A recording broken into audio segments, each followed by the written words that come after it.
YouTube நேயர்களுக்கு ஜெய் ஸ்ரீனிவாசன் குருஜி அன்பார்ந்த வணக்கங்கள். உங்க அனைவருக்கும் ஜெய் ஸ்ரீனிவாசன் டிவி தமிழ் சேனலுக்கு அன்புடன் வரவேற்கிறேன்.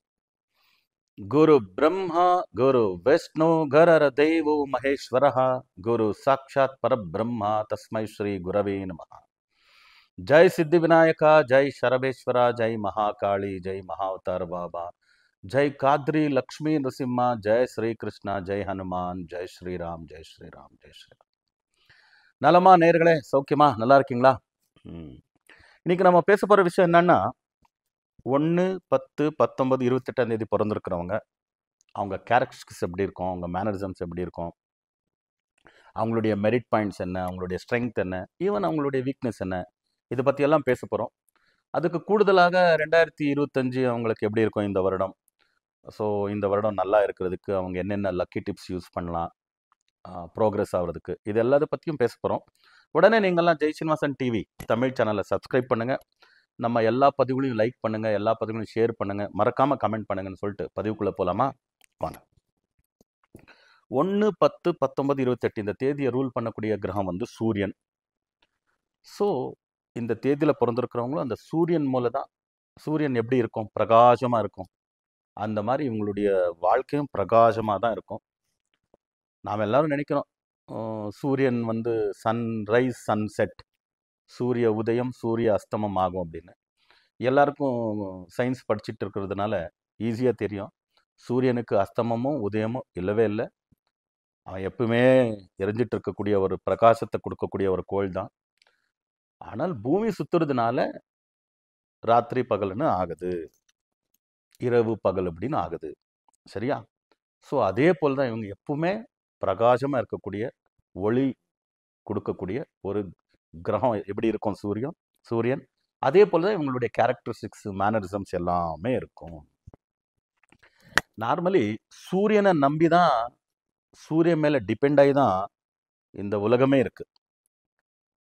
ஸோ சூரியன் வந்து இண்டிபெண்ட் பிளானட், சுதந்திரமான இருக்கக்கூடிய ஒரு பிளானட்.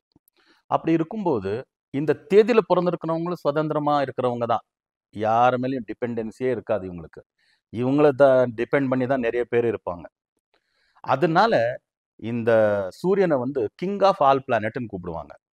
அதே போல தான் கிங் ஆஃப் ஆல் பிளானட்ஸ் எப்படியோ பிளானட்ஸில் இந்த தேதியில் பிறந்திருக்கிறவங்களுக்கும் அந்த கிங் ஆட்டிடியூடு தான் இருக்கும். ராஜா மாதிரி தான் வாழணும். அது எவ்வளோ சின்ன வேலை பார்த்தாலும் சரி, பெரிய வேலை பார்த்தாலும் சரி, எனக்கு நான் தான் ராஜா, நான் தான் மகாராஜா, நான் தான் சாம்ராட்டன், நான் தான் சக்கரவர்த்தி. கிங் அண்ட் எம்பரர் ஆட்டிடியூட் 1, 10, 19, 28ஆம் தேதி பிறந்திருக்கிறவங்க எப்பவுமே இருக்கும். அது ஆணாக இருந்தாலும் இருக்கும், பெண்ணாக இருந்தாலும் இருக்கும். பயாலஜிக்கலி தான் இவங்க ஆண், இவங்க பெண்ணுன்னு சொல்லலாம். ஆனால் அந்த ஆட்டிடியூடு மட்டும் இன்னொருத்தருக்கு பணிஞ்சு போகக்கூடிய விஷயங்கள்னா இவங்களுக்கு அப்படி போதும்டா சாமி, முடியாதுடா நம்மளால அப்படிங்கிற மாதிரி தான் இருப்பாங்க. இவங்களுக்கு எப்பயுமே அவ்வளோதான், கமாண்டிங் நேச்சர் பிடிக்கும். இதை செய்யுங்க அதை செய்யுங்க அப்படின்னு சொல்லி ஒரு லீடர் போல எல்லா வேலையும் செய்ய வைக்கிறது. ஓகே, இவங்க ஒரு லீடராக இருக்கிறது, ஒரு நாயகனாக இருக்கிறது, நாயகியாக இருக்கிறதுக்கு பிடிக்கும். அதை விட்டு சலாம் அடிக்கிறது, எதேதோ புகழ்ந்து பேசுறது, அதெல்லாம் இவங்களுக்கு வரவே வராது, வரவே வராது. அது எந்த மாதிரி வேலையில் செஞ்சாலும் சரி, ஒரு டைமில் இவங்களுக்கெல்லாம் ஏதாவது பிரச்சனை வந்துருச்சுன்னு, இந்த மாதிரி ஆட்டிடியூடு வந்துருச்சுன்னா, இந்த மாதிரி ஒரு ஈகோ வந்துருச்சுன்னா, அது 1,00,000 ரூபா வேலை இருந்தாலும் சரி, ரிசிக்னேஷன் பண்ணிட்டு ராஜினாமா பண்ணிட்டே போய பார்த்துக்கலாம் அப்படின்னு வந்துடுவாங்க.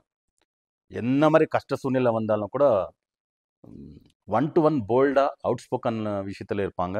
1 to 1 போல்டாக பேசுவாங்க, பிரேவாக பேசுவாங்க. ஸோ இப்படி ஒரு குவாலிட்டி இருக்கிறவங்கள நாம் புரிஞ்சிக்கலன்னா, இல்லை நமக்கே இந்த ஆட்டிடியூட் இருக்குது, இது நமக்கு புரியலைன்னா பிரச்சனை தானே. அதனால தானே நான் யார், நான் யாருன்னு தெரிஞ்சுக்கணும் அப்படின்வாங்க. ஹூ ஆம் ஐ, ரமண மகர்ஷிகள் சொன்னாங்க இல்லையா, நான் யார். இது ரொம்ப இம்பார்ட்டண்ட். இது தெரிஞ்சுக்கிட்டா தான் நம்ம வாழ்க்கையில் முன்னேற முடியும், இல்லைன்னா முன்னேற முடியாது. எனக்கு இப்படி ஒரு ஆட்டிடியூட் இருக்குன்னா, நான் 1ஆம் நம்பரில் பிறந்திருக்கேன், 10ஆம் நம்பரில் பிறந்திருக்கேன், 19, 28ல் பிறந்திருக்கேன், இன்னொருத்தர்கிட்ட கை கட்டி நிற்க முடியாது என்னால். நான் எதுக்கு இது செய்யணும்? ஏதோ நான் படித்த படிப்புக்கு நான் ஒரு வேலை பார்க்கலாம், ஒரு சொந்த தொழிலை பார்க்கலாம், இன்னொருத்தர் மேலே டிபெண்ட் வேணாம்ன்ற மாதிரி இவங்களுக்கு தெரிஞ்சுக்கிட்டா தான் இவங்க நல்ல ஒரு வாழ்க்கை அமையும் இவங்களுக்கு. இல்லைன்னா எதுக்குன்னு எனக்கு இப்படி ஆகுது, ஏன் நான் இந்த மாதிரி நல்லா ஒர்க் பண்ணுறேன், என்ன யாரும் புரிஞ்சிக்க மாட்டேங்கிறாங்கன்ற மாதிரிலாம் வந்துடும். அதனால இவங்க பிகாம் படிக்கிறாங்களோ, எம்காம் படிக்கிறாங்களோ, இன்ஜினியரிங் மேனேஜ்மெண்ட் ஸ்டடிஸ் படிக்கிறாங்களோ, இல்லை இன்ஜினியரிங் படிக்கிறாங்களோ, டெக்னாலஜி படிக்கிறாங்களோ, எது இருந்தாலும் கீ ரோல் இருந்தால் மட்டும்தான் இவங்க போகணும். ஃபார் எக்ஸாம்பிள், இப்போ வேலையே பார்க்கணும், பிஸ்னஸ் பண்ணுற மாதிரி இப்போ நிலைமை இல்லை அப்படின்னா, ஒரு படித்த படிப்புக்கு தகுந்த மாதிரி ஒரு சூப்பர்வைசர், சின்ன வேலைனாலும் ஒரு சூப்பர்வைசர் ஆகணும், சூப்பர்வைசர் ஆகணும், ஒரு மேனேஜர், ஒரு அசிஸ்டன்ட் மேனேஜர், அப்புறமா ஒரு president, vice president, CEO, COO, chief executive officer, chief operating officer. இது பிரைவேட் செக்டர் விஷயத்துக்கு. ஆனால் கவர்மெண்ட் விஷயத்துல இவங்களுக்கு ரொம்ப அருமையான விஷயங்கள்லாம் நடக்கும். அதனால 1, 10, 19, 28 இந்த தேதியில் பிறந்திருக்கிறவங்களே தத்து புத்திரர்கள். இவங்க கவர்மெண்ட்டுடைய அடாப்டட் சில்ட்ரன்ஸ். அதனால இந்த தேதியில் பிறந்திருக்கிறவங்க சர்க்காரில் உத்தியோகம் பார்க்கறதுக்கு ரொம்ப கொடுத்து வச்சவங்க. ஒரு சின்ன ஜவான்ல இருந்து பிடிச்சி பெரிய திவான் வரைக்கும், கான்ஸ்டபிள்ல இருந்து பிடிச்சி கமிஷனர் வரைக்கும், கார்பரேட்டர்ல இருந்து பிடிச்சி மினிஸ்டர், பிரைம் மினிஸ்டர் வரைக்கும் 1, 10, 19, 28ஆம் தேதியில் பிறந்திருக்கிறவங்கள நீங்கள் பார்க்கலாம். ஐஏஎஸ், ஐபிஎஸ் ஆஃபீஸர்ஸை பார்க்கலாம். ஆர்மி, நேவி, இதெல்லாம் சென்ட்ரல் கவர்மெண்ட், ஸ்டேட் கவர்மெண்ட்டில் இருக்கிறது தான். போலீஸ் ஸ்டேட் கவர்மெண்ட் இருக்கும், சென்ட்ரல் கவர்மெண்ட் இருக்கும். இந்த கவர்மெண்ட்டில் பணிபுரியும் அனைத்து நண்பர்களில் ஒரு 100 மெம்பர்ஸ் கவர்மெண்ட்டில் இருக்கிறாங்க, கை தூக்குங்கப்பா. 1, 10, 19, 28 பிறந்தவங்கன்னு பார்த்தீங்கன்னா, கவர்மெண்ட்டில் யார் யார் வேலை பார்க்குறோம் கை தூக்குங்கன்னா, 1, 10, 19, 28 பிறந்திருக்கிறவங்க தான் ஒரு 70-80% இருப்பாங்க. இன்னொரு 20%, 30% தான் வேறு 2ஆம் நம்பரோ, 3ஆம் நம்பரோ, 5ஆம் நம்பரோ, 9ஆம் நம்பரோ கிடைப்பாங்களே தவிர 1, 10, 19, 28 பிறந்திருக்கிறவங்க தான் most of the percentage, high percentage கவர்மெண்ட்டில் இருப்பாங்க. அதனால தான் these people called, known, defined as adopted children of the government, சர்க்காரினுடைய தத்து புத்திரர்கள். ஸோ அப்படி அந்த அளவுக்கு பவர்ஃபுல்லான பொசிஷனுக்கெல்லாம் போவாங்க. அது அந்த அந்த பொசிஷன்ஸே வேற. அதே போல் லீடர்ஷிப் குவாலிட்டி அதிகமாக இருக்கிறதுனால சொந்த பிஸ்னஸுக்கு தான் இவங்க சூட்டபிள். அவங்க என்ன படிப்பு படித்தாலும் சரி, சொந்த பிஸ்னஸுக்கு தான் சூட்டபிள்.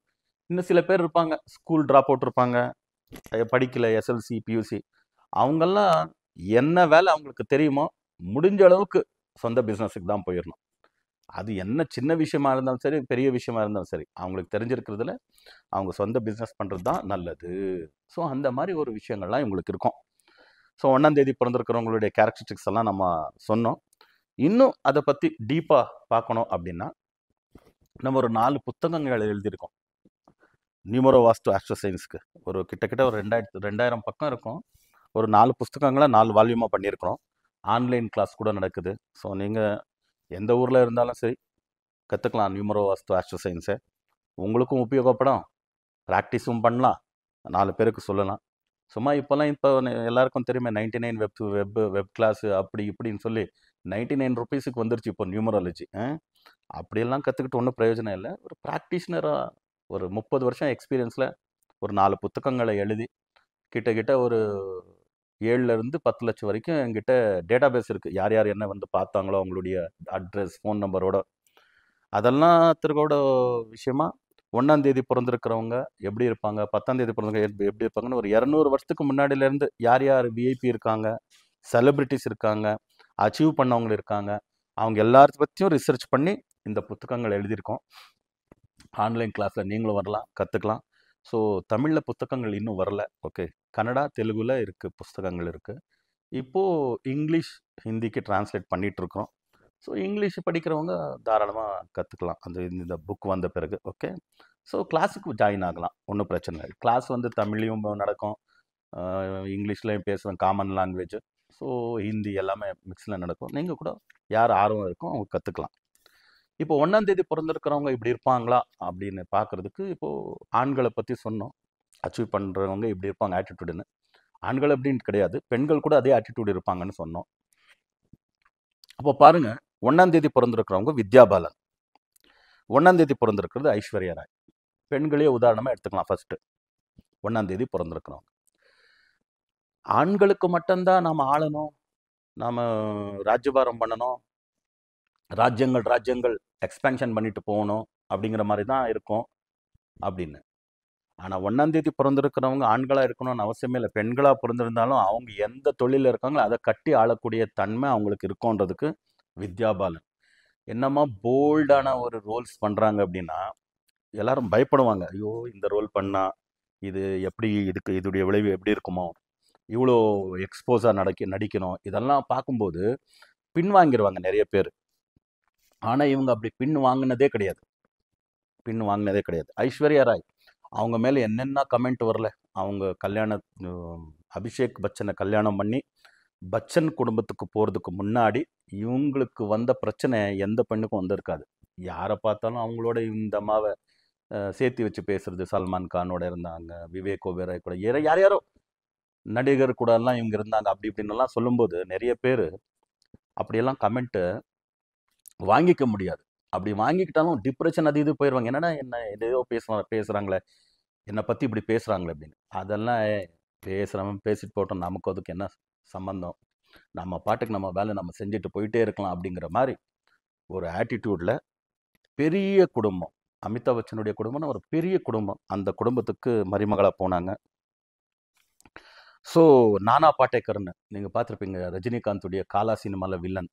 அவர் அருமையான நடிகர். இப்போல்லாம் நம்ம அவர் ஹிந்தி நடிகர். ஆக்சுவலி பார்த்தா இப்போ கன்னடா, தெலுங்கு, தமிழ் எந்த லாங்குவேஜில் பார்த்தீங்கன்னா கூட நானா பாட்டேக்கர் அப்படின்னாவே அவுட்ஸ்டாண்டிங் ஆக்டர். ரொம்ப போல்டு ஆக்ட் பண்ணுவார். அவரு கூட அவர் ஆக்டர் ஆனாலும் அப்படி இருப்பாங்க. ஜாக்கி ஷெரஃப் கேள்விப்பட்டிருப்பீங்க, 1ஆம் நம்பரில் பிறந்தவர், ஜெயிலர் சினிமாவில் வில்லனாக நடித்தவர். ஜஸ்ட் ஒரு 5 நிமிஷம் சினிமாவுக்கு வந்துட்டு போனாலும் திரும்பி பார்க்கணும், அந்த மாதிரி நடிப்பு இருக்கும் அவங்களுக்கு.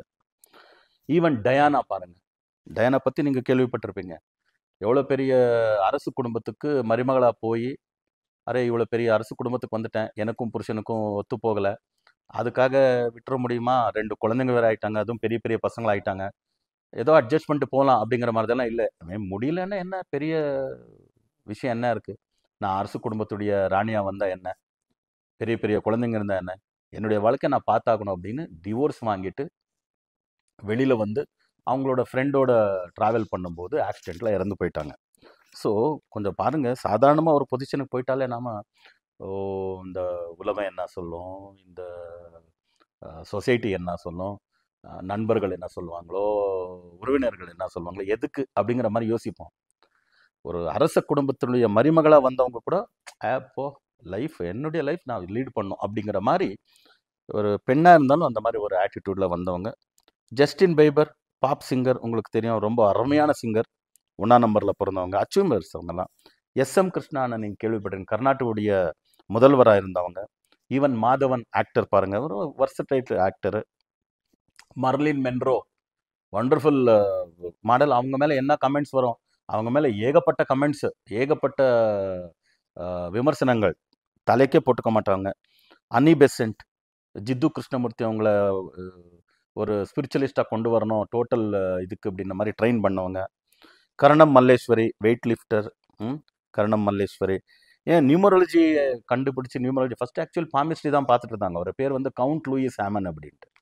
சீரோ அப்படின்னு அவங்கள மாற்றுவாங்க. சீரோ தான் நியூமராலஜி எல்லா இடத்துலையும் கொண்டு வந்தவங்க. ஸோ சீரோ நியூமராலஜி அப்படின்ட்டு. அவங்களும் 1ஆம் தேதி பிறந்தவங்க. ட்ரம்ஸ் மணி கேள்விப்பட்டீங்களா, சிவமணி. ட்ரம்ஸ் நம்பர் 1 யாருப்பா அப்படின்னா சிவமணி தான். அப்போது நம்பர் 1 வேலையெல்லாம் பார்க்குறவங்க யாரு, நம்பர் 1 வரவங்க யாருன்னா வன்பாரன் தான். ஃபர்ஸ்ட் இஸ் த பெஸ்ட் அப்படிங்கிற மாதிரி 1ஆம் நம்பரில் பிறந்தவங்க. அப்புறமா சிவாஜி கணேசன், நடிகர் திலகம் செவாலியர் சிவாஜி கணேசன், அவங்கள பற்றி என்னத்தை சொல்கிறது, நடிகர் திலகம், அவங்க 1ஆம் தேதி பிறந்தவங்க தான். ஸோ இந்த மாதிரி இந்த 1ஆம் தேதி பிறந்திருக்கிறவங்க எந்த வேலை செஞ்சாலும் நம்பர் 1ஆக தான் இருப்பாங்க. இன்னும் 10ஆம் தேதி பிறந்திருக்கிறவங்கள நாம் ஒரு கிரிக்கெட்டரை நாம் நினச்சி தான் தீரணும். சுனில் கவாஸ்கர் 10ஆம் தேதி பிறந்தவங்க. 10,000 ரன் ஃபஸ்ட்டு பண்ணது அவர் தான். அவங்க நம்பர் பாருங்கள் எப்படி ஃபாலோ பண்ணியிருக்கவங்களேன்னு. 10,000 ரன் யார் ஃபஸ்ட்டு பண்ணாங்க அப்படின்னா சுனில் கவாஸ்கர் தான். அவங்க பிறந்திருக்கிறதும் 10 தான். ஸோ அந்த 10 நம்பர் அப்படியே வரும் பாருங்கள், அந்த நம்பர் எப்படி ஃபாலோ பண்ணியிருக்கு. அப்புறமா நம்பர் 1 தான் இருப்பாங்க அப்படின்னு நான் சொன்னேன் இல்லையா. இப்போது சுனில் கவாஸ்கர் கிரிக்கெட் இண்டஸ்ட்ரிக்கு கிரிக்கெட்டுக்கு என்ட்ரான பிறகு ரிட்டையர்ட் ஆகிற வரைக்கும் அவங்க தான் ஓப்பனர். ஃபஸ்ட்டு 10ஆம் தேதி பிறந்திருக்கிறவங்கள தான் ஃபஸ்ட்டு பால் போடப்படுது. ஃபர்ஸ்ட் பால் ஃபேஸ் பண்ணுறதும் சுனில் கவாஸ்கர் தான். பார்த்தீங்களா எப்படி இருக்குன்னு? யார் வாழ்க்கையிலையும் அப்படி அமையாது. ஸோ அப்போது 10ஆம் தேதி பிறந்திருக்கிறவங்க அப்படி இருப்பாங்க. அதே போல் சுனில் கவாஸ்கருடைய இன்னொரு விஷயம் என்னன்னா, அப்போல்லாம் ஃபாஸ்ட் பவுலர்ஸ் எல்லாம், வெஸ்ட் இண்டீஸ் ஃபாஸ்ட் பவுலர்ஸ் எல்லாம் பவுண்டரியிலேருந்து ஓடி வந்து பால் போடுவாங்க, பந்து போடுவாங்க. ஆனாலும் ஹெல்மெட்டை போட மாட்டாங்க. யார்? சுனில் கவாஸ்கர் லைஃப் டைமுக்கு ஹெல்மெட்டே போடல. கடைசி ஒரு கொஞ்சம் ரிட்டையர்ட் ஆகிறதுக்கு முன்னாடி இந்த ஸ்கல் மாதிரி ஒன்று அப்படி கேப் போடுவாங்க, அதுக்கு மேலே ஹேட் போட்டிருப்பாரு. இப்போல்லாம் ஹெல்மெட் இல்லாமல் ஸ்பின் பவுலருக்கும் யாரும் அலோவ் பண்ணுறது இல்லை, ரூலே மஸ்ட் அண்ட் ஷுட் ஆயிடுச்சு. அப்படின்னா உங்களுடைய கன்விக்ஷன், என் தலைக்கு அடிபடுற மாதிரி யாரும் போல் பண்ண முடியாது, பண்ணாலும் என்னுடைய பேட்டில் நான் அதுக்கு பதில் கொடுப்பேங்கிற மாதிரி ஒரு கன்விக்ஷன் உங்களுக்கு தெரியும். அந்த பந்து ஏதாவது ஸ்பின் பவுலருடைய பந்து தலைக்கு விழுந்தாலே போயிடுவாங்க. அந்த ஃபாஸ்ட் பவுலர்லாம் அந்த காலத்தில் வெஸ்ட் இண்டீஸில் பேட்டர்சன் அப்படி இப்படிலாம் இருந்தாங்க, அவங்கெல்லாம் போல் பண்ணும்போது எப்படி ரொம்ப கஷ்டம் இல்லையா? அதனால அந்த மாதிரி ஒரு பவர்ஃபுல்லான ஒரு கன்விக்ஷனோட இருப்பாங்க. 10ஆம் தேதி ரித்திக் ரோஷன், நம்ம எல்லாருக்கும் தெரிஞ்ச மாதிரி வண்டர்ஃபுல் ஹிந்தி நடிகர், நல்ல டான்சர். ரித்திக் ரோஷன்னா அவரதே ஒரு ஸ்டைல். விவி கிரி, எக்ஸ் பிரசிடென்ட். ஸோ 10ஆம் தேதி பிறந்திருக்கிறவங்க. அப்புறமா தெலுங்கு நடிகர் உங்களுக்கு தெரியும், பாலகிருஷ்ணா, நந்தமூரி பாலகிருஷ்ணா, என்டி ராமராவுடைய பையன். அப்புறமா ஒரு பிவி ராஜமன்னா கேள்விப்பட்டிருப்பீங்க, 10th May 1901 பிறந்தவங்க, சீனியர் லாயராக இருந்தாங்க, அப்புறமா ஒரு லீடர் கூட வந்தாங்க. Prakash Padukone, badminton player, 10th June பிறந்தவங்க. ஸோ ஈவன் நம்ம ராஜமௌலி, பாகுபலி சினிமா எடுத்தாங்க இல்லையா, 10th October பிறந்தவங்க. அப்புறமா ரேகா கணேசன், ஜெமினி கணேசனுடைய பொண்ணு அவங்க. ஸோ அவங்க கூட வண்டர்ஃபுல் ஆக்ட்ரஸ், 10th October பிறந்தவங்க. ஸோ 10th பிறந்திருக்கிறவங்கள பற்றி இவங்களெல்லாம் பார்த்தா, ஏசுதாஸ் 10th January பிறந்திருக்கிறவங்க. பாருங்கள், ஏசுதாஸ் அவங்கள யாராவது சொல்ல முடியுமா? அவங்கள யாராவது ஓவர்டேக் பண்ண முடியுமா? அவங்களுடைய ரெக்கார்டை முடியவே முடியாது. அதனால இந்த 1ஆம் தேதி 10ஆம் தேதி பிறந்திருக்கிறவங்க எதை செஞ்சு வைக்கிறாங்களோ அது பாசிங் க்ளவுடாக இருக்காது, இவங்களே ஒரு ட்ரெண்ட் செட்டராக இருப்பாங்க. கன்னடா, தெலுங்கு, தமிழ், ஹிந்தி, மலையாளம், எல்லா லாங்குவேஜ்லேயும், even Hindustani, Carnatic, normal singing, normal songs, எல்லாமே எல்லா விதமான பாட்டுங்களை பாடி இருந்தவங்க, ரொம்ப அருமையான பீப்புள்.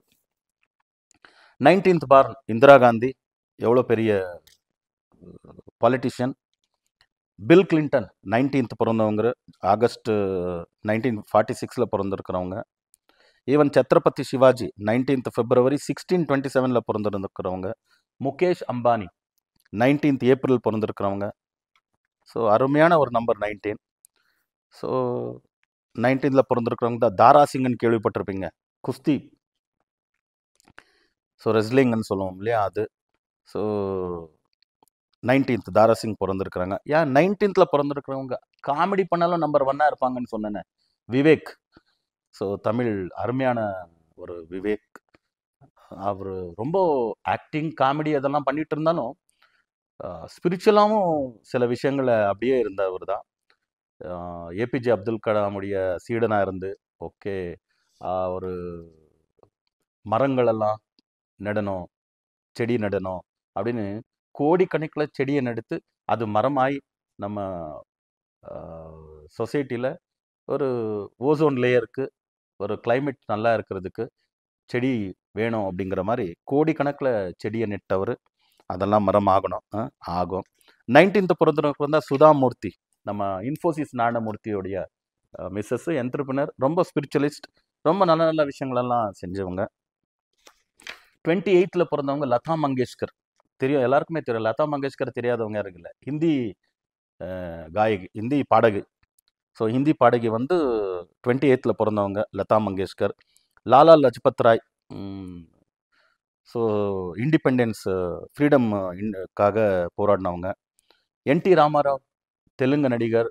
தெலுங்கில் இப்போ நம்ம தமிழ்நாட்டில் எம்ஜிஆர், சிவாஜி கணேசன் எப்படியோ அதே போல் தான் என்டி ராமாராவ் கூட. ஸோ பொலிட்டிஷியனாகவும் வந்தாங்க, சிஎம்ஏ ஆகிட்டாங்க, 2-3 டைம் சிஎம் ஆகிருந்தாங்க ஆந்திர பிரதேஷில். ஸோ 28th பார்ன் அவங்க. 28th PV நரசிம்மராவ், அவர் ஆந்திர பிரதேஷ் தான், பிரதான மந்திரியாக இருந்தவங்க. ஏவி மெய்யப்ப செட்டியார், அவரு கூட அவ்வளோதான், மெய்யப்பன், ஏவி மெய்யப்பன். ஸோ ஏவிஎம் பேனரில், ஏவிஎம் ஸ்டுடியோஸ் எல்லாமே இதுக்கெல்லாம் அவர் தான் காரணம். 28th ஜூலை 1907 பிறந்தவங்க. So 28th. ஸோ 28th தான் Dhanush. Dhanush wonderful actor. 28th Dhirubhai Ambani, wonderful entrepreneur, businessman. 28th Ratan Tata. இவங்க எல்லாரையும் பார்க்கும்போது இந்த 1, 10, 19, 28 பிறந்திருக்கிறவங்க என்னென்ன அச்சீவ் பண்ணுவாங்க அப்படின்னு பேசிட்டே போனால் 4 கணக்கில், இப்போ மணி கணக்கில் இல்லை, 4 கணக்கில் பேசலாம். அந்த அளவுக்கு வண்டர்ஃபுல் பர்சனாலிட்டிஸ் இவங்க. அதனால 1, 10, 19, 28 பிறந்திருக்கிறவங்களுக்கு எப்பவுமே ஒரு ராஜா, மகாராஜா, சக்கரவர்த்தி இந்த மாதிரி ஒரு ஆட்டிடியூட் ஆண்களாகட்டும் பெண்களாகட்டும் இருக்கும். இண்டிபெண்ட்டாக வேலை பார்க்குற வேலைகள், உத்தியோகங்கள் தான் அவங்களுக்கு அதிகமாக சூட்டபிள் ஆகும். அதை விட்டு வேற ஏதாவது இவங்க செஞ்சுக்க போனாங்கன்னா இவங்க தான் பிரச்சனையில் மாட்டுவாங்க. ஏன்னா அப்படியேப்பட்ட ஆட்டிடியூடை இவங்க வெளிப்படுத்தாமல் இருக்க முடியாது. அதனால சில பேர் இப்போ பாருங்க, நான் எதுக்கு இந்த கேரக்டர் மேனரிசம்ஸ் எல்லாம் இந்த எப்பயோ 200 வருஷத்துக்கு முன்னாடி பிறந்திருக்கிறவங்களுக்கு கேரக்டரும் அப்படியே தான் இருக்கு. 1, 10, 19, 28 பிறந்திருக்கிறவங்க இப்போ ஒரு 20, 30 வருஷத்துக்கு முன்னாடி பிறந்திருக்கிறவங்களுக்கும் கேரக்டர் அப்படி தான் இருக்கு. இண்டிபெண்ட்டாக தான் இருப்பாங்க, எதுவும் தலையை கெடுத்துக்க மாட்டாங்க. இப்போ தனுஷ், நான் பெரிய குடும்பத்தில் கல்யாணம் பண்ணிட்டேன், இப்போ விட்டுறது போகிறது அதெல்லாம் என்ன பார்க்குறது அப்படிங்கிற மாதிரிலாம் இல்லை. பிடிக்கலன்னா பிடிக்கல தான், அவ்வளோதான், சரி நீ பாட்டுக்கு நீரு, நான் பாட்டுக்கு நான் இருக்கிறேன் அப்படிங்கிற மாதிரி வந்துடுவாங்க. 1, 10, 19, 28. இப்போ ஐம் நாட் ராங், அவங்க ஒய்ஃப் கூட 1ஆம் நம்பர் தான் இருப்பாங்கன்னு நினைக்கிறேன், தனுஷுடைய ஒய்ஃப். ஸோ அப்படி கேரை பண்ண மாட்டாங்க எந்த விஷயத்தில். அந்த காலத்தில் டயானாவும் கேர் பண்ண, இந்த காலத்தில் தனுஷும் கேர் பண்ண மாட்டாங்க. அந்த மாதிரி இண்டிபெண்ட்டாக இருப்பாங்க. நாமாச்சு நம்ம வேலை ஆச்சு அப்படிங்கிற மாதிரி. அதனால இவங்களை அனுசரித்து நடந்துக்கிறவங்கக்கிட்ட தான் இவங்க கூட்டணி இருக்கணுமே தவிர, இல்லைன்னா பிரச்சனை தான். ஈவன் தமிழ்நாடு முதல்வர் ஸ்டாலின் அவங்க கூட இப்போ இருக்கக்கூடிய 1ஆம் நம்பர் தான், if I am not wrong, 1ஆம் தேதியில் தான் பிறந்திருப்பாங்க, எனக்கு ஐடியா இருக்கிற மாதிரி. ஸோ அப்படிப்பட்ட 1ஆம் நம்பரில் பிறந்திருக்கிறவங்களுடைய கேரக்டரிஸ்டிக்ஸ் இப்படி இருக்கும்போது, அப்பா அம்மாவுக்கும் அவங்க எடுத்திருக்கிற குழந்தைகள், அவங்க பையனாகட்டும் பொண்ணாகட்டும் 1, 10, 19, 28 பிறந்திருக்காங்கன்னா அவங்கள எப்படி வளர்க்கலாம், எப்படி கேரக்டரிஸ்டிக்ஸ் மேனரிசம் நமக்கு தெரிஞ்சால் தானே வளர்க்க முடியும். என்ன என் பையன் என் பேச்சு கேட்க மாட்டேங்கிறான், என் பொண்ணு என் பேச்சு கேட்க மாட்டேங்கிறான், அதே பிரச்சனையிலேயே அப்பா அம்மா, பேரண்ட்ஸ் அண்ட் சில்ட்ரன்ஸ் ஒரு பெரிய கேப்லேயே லைஃப் நடந்துட்டு இருக்கோம். அதே போல் ஒரு எஸ்எல்சி பியூசி படித்தவனுக்கு படிச்சுட்டு இருக்கா. இப்போ விடுங்க, 4ஆம் கிளாஸ் 5ஆம் கிளாஸ் மிடில் ஸ்கூலோ ஹை ஸ்கூலோ படிக்கிறவங்களுக்கு இந்த விஷயம் தெரியலனாலும், பிரைமரி ஸ்கூல் தெரியலனாலும், மிடில் ஸ்கூல் ஹை ஸ்கூலில் படிக்கிறவங்களுக்கு ஒரு 1, 10, 19, 28 நான் பிறந்திருக்கிறேன், என்னுடைய ஆட்டிடியூட் இப்படி இருக்குன்னு அந்த பையனுக்கு தெரிஞ்சாலும் அவனும் அவன் பேரண்ட்ஸை எப்படி நாடணும்னு தெரியும். பேரண்ட்ஸுக்கு தெரிஞ்சு போச்சுன்னா பசங்களை எப்படி வளர்க்கணும்னு கூட தெரியும். அப்போ பேரண்டிங்கும் இப்போ ஈஸியாயிரும். இல்லைன்னா பிரச்சனை. ஒய்ஃப் அண்ட் ஹஸ்பண்ட்குள்ளவும் அவ்வளோதான். நம்ம மனைவி 1ஆம் நம்பர், நம்ம கணவர் 1ஆம் நம்பர், என்னுடைய பிரதர் 1ஆம் நம்பர், என்னுடைய சிஸ்டர் 1ஆம் நம்பர், இதெல்லாம் தெரிஞ்சுக்கிட்டா பிரதர்ஹுட், சிஸ்டர்ஹுட், பேரண்டிங் எல்லாமே நல்லாயிருக்கும். நம்ம கேரக்டர் மேனரிசம்ஸ் நம்ம எப்போ தெரிஞ்சுக்கலன்னா அப்போ தான் நாம் பிரச்சனையில் மாட்டுவோம். அதனால இந்த விஷயங்களெல்லாம் நான் இந்த மாதிரி தேதியில் பிறந்திருக்கிறவங்களெல்லாம் எக்ஸாம்பிளாக கொடுத்து, உங்களுடைய கேரக்டர் மேனரிசம்ஸை நீங்கள் தெரிஞ்சுக்கிட்டிங்கன்னா, ஸ்ட்ரென்த்தை தெரிஞ்சுக்கிட்டிங்கன்னா நீங்கள் நல்லா இருப்பீங்க. கொஞ்சம் ஏதாவது அப்படி இப்படி ஆச்சுன்னா தொந்தரவில் மாட்டுவீங்க, அவ்வளோதான். அதுக்கு நான் அதை சொல்ல வேண்டியதில்லை. இந்த தேதியில் பிறந்திருக்கிறவங்கள நீங்கள் பார்க்கலாம், அவங்களுடைய லைஃப் ஸ்டைலில் அவங்க அந்த கோவத்துக்கு ஆளாகி ஏதோ ஒரு தேவையில்லாத டிசிஷன் எடுத்து லைஃப்பை ரொம்ப அருமையாக கொண்டு வந்தவங்க கூட எண்டிங் ஸ்டேஜில் பிரச்சனையில் மாட்டினவங்களுக்கு சொல்லலாம். சொல்லும்போது பெரிய பெரிய செலிப்ரிட்டிஸ் அவங்க ஃபேன்ஸ் எல்லாம் நம்மளை வேறு மாதிரி நடக்க ஆரம்பிச்சிடலாம். அதனால நான் மெரிட் பாயிண்ட்ஸை சொல்லிட்டேன், வீக்னஸ் கூட ஓரளவுக்கு சொல்லியிருக்கேன். சூரியன் அப்படின்னா அது யானையாக இருந்தாலும் அதுக்கு ஒரே வெளிச்சம்தான். ஒரு ரோட்டில் இருக்கக்கூடிய ஒரு நாயாக இருந்தாலும் இது நாய், சின்னது, சின்ன பிராணி, அது யானை, வசந்தது அப்படின்னு டிஸ்கிரிமினேஷன் பார்க்காம எப்படி சூரியன் தன்னுடைய ஒளியை நாய் மேலேயும் ஆகட்டும், யானை மேலே ஆகட்டும் ஒரே மாதிரி கொடுக்குறானோ, டிஸ்கிரிமினேஷன் இல்லாமல், டிஃப்ரென்ஸ் ஆஃப் ஒப்பீனியன் இல்லாமல், தாழ்ந்தவங்க, இவங்க பெரியவங்க, இவங்க சின்னவங்க அப்படிங்கிற மாதிரி பார்க்காம எப்படி சூரியன் வெளிச்சத்தை கொடுக்குறாங்களோ, அதே போல் 1, 10, 19, 28ஆம் தேதி பிறந்திருக்கிறவங்களும் டிஸ்கிரிமினேஷன் இல்லாமல் எல்லாரையும் ஒரே மாதிரி பார்க்க ஆரம்பிச்சிட்டாங்கன்னா இவங்க எப்பவுமே ராஜா மகாராஜா சக்கரவர்த்தி தான். அதில் ஏதாவது கொஞ்சம் வேறுபாடு வந்துச்சுன்னா இவங்களுடைய வாழ்க்கையினுடைய செகண்ட் ஆஃப் இருக்கு இல்லையா, அது போதுமடா சாமின்ற மாதிரி ஆயிரும். அதனால அது ஆகக்கூடாது யாருக்குமே. அப்படி ஆகாமல் இவங்க தான் பார்த்துக்கணும். எல்லாமே சொல்கிறாங்க இல்லையா, every thing is within your self. So every thing is within your self, அதை நம்ம பார்த்துக்கணும். ஸோ ஆல்மோஸ்ட் எல்லா பாயிண்ட்ஸும் டச் பண்ண இதில் மோட்டிவேட் பண்ணுற மாதிரி தான் நிறைய விஷயங்கள் இருக்கும். ஸோ உங்களை நீங்கள் மோட்டிவேட் பண்ணிவிட்டு ஒரு நல்ல வாழ்க்கையை வாழணும் அப்படிங்கிறதுக்காக தான் இதை ஒரு வீடியோ பண்ணிகிட்ருக்கோம். நெக்ஸ்ட்டு தொடர்ந்து இதே மாதிரி வீடியோ பண்ணிக்கிட்டே இருப்போம். ஸோ இதை ரீல்ஸாகவும் மாற்றி போடுவோம். ஸோ எல்லோரும் பாருங்கள். ஸோ இவங்களுக்கு இந்த வருஷம் எப்படி இருக்கும்? 2025 2 + 2 + 5 9 வருது. 1ஆம் நம்பருக்கு எப்பவுமே 9 நம்பர் வந்து நியூட்ரல் தான். அதனால இந்த வருஷம் நியூட்ரலான ஒரு வருஷம். ஸோ நார்மலாக எல்லா வேலையும் நீங்கள் செஞ்சுட்டு போகலாம். நியூ வெஞ்சர்ஸ், நடக்கக்கூடிய வேலைகள் எல்லாமே செஞ்சுட்டு போகலாம். ஸோ நியூட்ரலான ஒரு பெனிஃபிட்டோட இந்த வருஷம் உங்களுக்கு நடந்துட்டு போகும். பிரச்சனை ஒன்றும் இல்லை. 1, 10, 19, 28 இந்த தேதியில் பிறந்திருக்கவங்க ரொம்ப அருமையான லைஃப் இன்னைக்கு மட்டும் இல்லை என்றைக்குமே வாழ்கிறதுக்கு ஒரு நல்ல லக்கி டிப் என்னன்னா, ஒரு மொபைல் நம்பர் சொல்கிறேன். அந்த நம்பரை வாங்கி மொபைலை பயன்படுத்துங்க. உங்கள் லைஃபே செட்டில் ஆயிரும். 6ல் இருந்து ஸ்டார்ட் பண்ணக்கூடிய மொபைல் நம்பர், எண்டிங் ஆகக்கூடிய நம்பர் வந்து 1 இல்லை 5ல் இருக்கணும். மொபைலில் 10 நம்பர் இருக்கும் இல்லை, அந்த 10 நம்பரும் கூட்டினா 41 டோட்டல் வர்ற மாதிரி ஒரு மொபைல் நம்பரை வாங்கிக்கோங்க.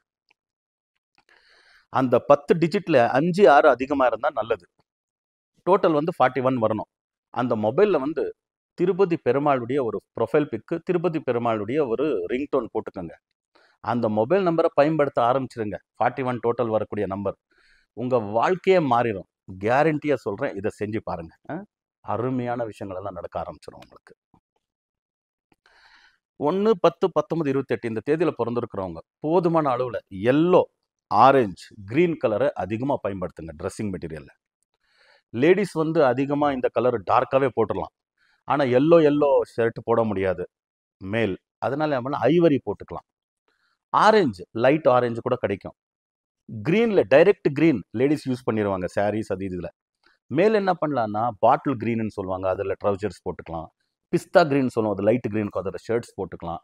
இந்த மாதிரி அந்த ஷர்ட்ஸு இதெல்லாம் இந்த கலரில் இந்த ஷேடை நீங்கள் யூஸ் பண்ண ஆரம்பிச்சிட்டிங்கன்னா இந்த வருஷம் மட்டும் இல்லை, லைஃப் டைமுக்கு நல்லா இருப்பீங்க. இந்த 3 கலர் அதிகமாக பயன்படுத்துங்க.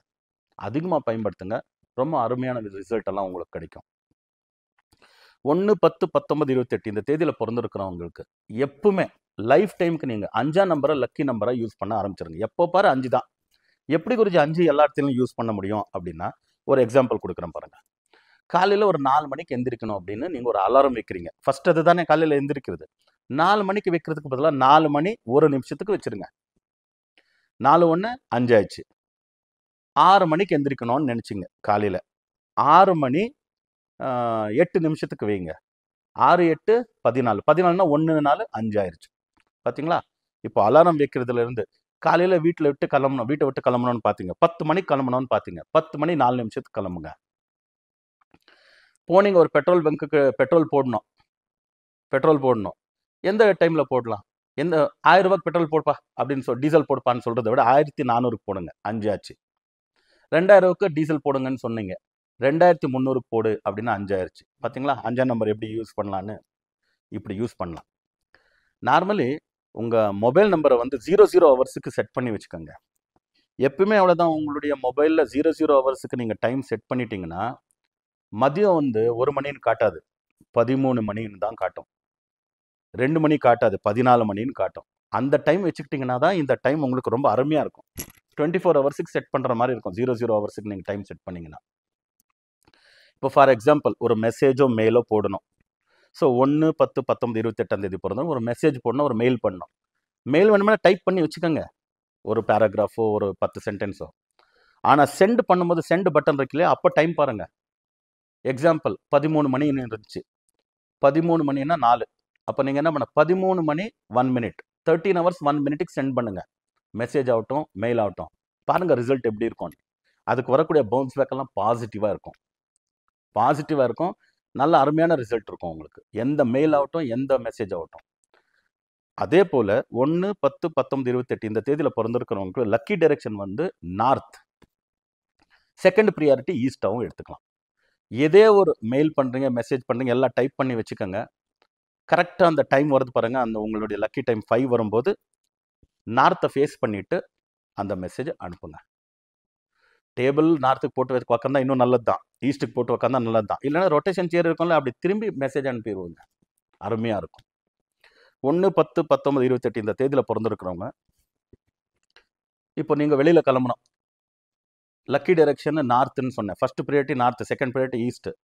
என்ன பண்ணுறீங்கன்னா, நார்த்துக்கு வடக்குக்கு ஒரு 4 இது போட்டு ஃபுட் ஸ்டெப்ஸ் போட்டு நடந்துட்டு, அப்படி 4 5 நடந்துட்டு அதுக்கப்புறம் வீட்டை விட்டு வெளியில் கிளம்புங்க.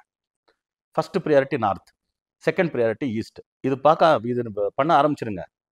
ஏன்னா நீங்கள் எந்த டைரெக்ஷனுக்கு போகணும் தெரியாது. ஆனால் உங்கள் லக்கி டைரெக்ஷன் நார்த் அண்ட் ஈஸ்ட்டுக்கு ஒரு நடை போட்டு, ஒரு 4 நடை போட்டு அதுக்கப்புறம் கிளம்ப ஆரம்பிங்க. பாருங்கள் லைஃப்பில் எப்படி சக்ஸஸாக இருப்பீங்க. ரொம்ப அருமையான ரிசல்ட்ஸ் எல்லாம் வர ஆரம்பிச்சிடும். அருமையான ரிசல்ட்ஸ் எல்லாம் உங்களுக்கு வர ஆரம்பிச்சிடும்.